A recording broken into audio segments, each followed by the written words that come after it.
प्रधानमंत्री ने विपक्ष पे निशाना साधा है और कहा है कि विपक्ष की पार्टियों के जो नेता हैं वो लोकसभा चुनाव लड़ने से डर रहे हैं। प्रधानमंत्री ने यह भी कहा कि संभावना है कि ऐसा ही रहा तो विपक्ष को दर्शक दीर्घा में बैठना पड़ेगा। इस पर बात करने के लिए हमारे साथ सिरसा से सांसद सुनीता दुग्गल जी हैं।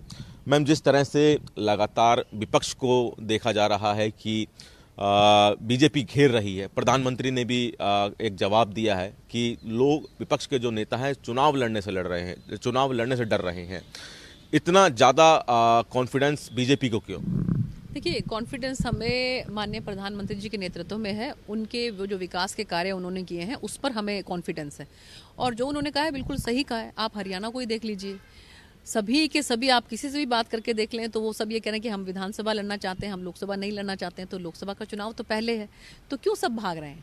तो इससे बिल्कुल स्पष्ट है कि वो मान चुके हैं पहले ही अपनी हार, और कोई भी जो है वो लोकसभा के मैदान में उतरना नहीं चाहते। और अगर वो लोकसभा के मैदान में नहीं उतरना चाहते हैं तो बिल्कुल स्पष्ट है कि उनको दर्शक दीर्घा में ही बैठना पड़ेगा।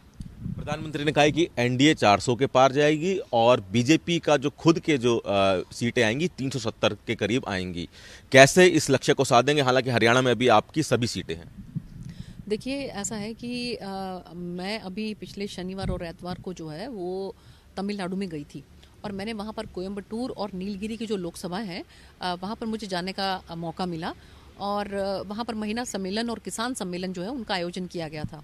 आप हैरान होंगे देखकर कि वहाँ पर जिस तरह से साउथ में भी भारतीय जनता पार्टी को लेकर, माननीय प्रधानमंत्री जी को लेकर जो वहाँ की जनता के अंदर जोश है, महिलाओं में जो जोश है, जो वहाँ के किसान जो भाई हैं उनके अंदर जो जोश है, उससे बिल्कुल बिल्कुल स्पष्ट है। क्योंकि अभी तक आप ये देखिए कि साउथ के अंदर जो है भारतीय जनता पार्टी की परफॉर्मेंस बहुत ज़्यादा अच्छी नहीं रहती थी, लेकिन अब की बार मुझे उम्मीद है कि इस तरफ तो हम लोग अच्छा कर ही रहे हैं, साउथ के अंदर भी हम लोग बहुत अच्छा करने वाले हैं।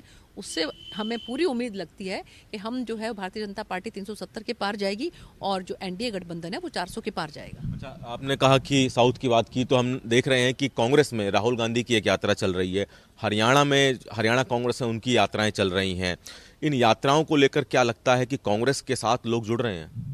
देखिए, ऐसा है कि मुझे लगता है कि जो आने वाले जो 5 साल और हैं आगे लोकसभा चुनाव के बाद, उसमें भी वो लोग वो यात्रा करते ही रहेंगे अपनी कंटिन्यू, जिस यात्रा को उन्होंने अब शुरू किया है आगे भी वो ये यात्रा करते ही रहेंगे। क्योंकि अब समय जो है वो इलेक्शन मोड में आने का है। और जिस तरह से आपने देखा होगा कि भारतीय जनता पार्टी का संगठन धरातल पर काम कर रहा है, हमारे माननीय राष्ट्रीय अध्यक्ष नड्डा जी जो हैं वो समय समय पर जो है सभी एक हमारे पन्ना प्रमुख तक की जो है बैठक लेते हैं। तो ऐसे उसमें मुझे लगता है कि वो अपनी यात्रा ही करते रह जाएंगे और भारतीय जनता पार्टी जो है वो 370 के पार जाएगी और एनडीए गठबंधन 400 के पार जाएगा। एक आखिरी सवाल मैम, आपकी लोकसभा सीट को लेकर कि आपकी लोकसभा सीट जो है सिरसा, उसमें आपकी ही पार्टी के और भी दावेदार हैं। अगर हम उदाहरण के तौर पर बात करें तो अशोक तंवर अभी बीजेपी शामिल हैं, वो भी कुछ एक्टिव नज़र आ रहे हैं। तो क्या माने कि इस बार आप सिरसा से ही लड़ेंगे या फिर कोई और सीट भी आप कोशिश करेंगी? देखिए, ऐसा है कि ये निर्णय जो है हमारा शीर्ष नेतृत्व और हमारा संगठन लेता है, और जो भी हमारा संगठन और नेतृत्व निर्णय लेता है वो हमें सर्वमान्य होता है।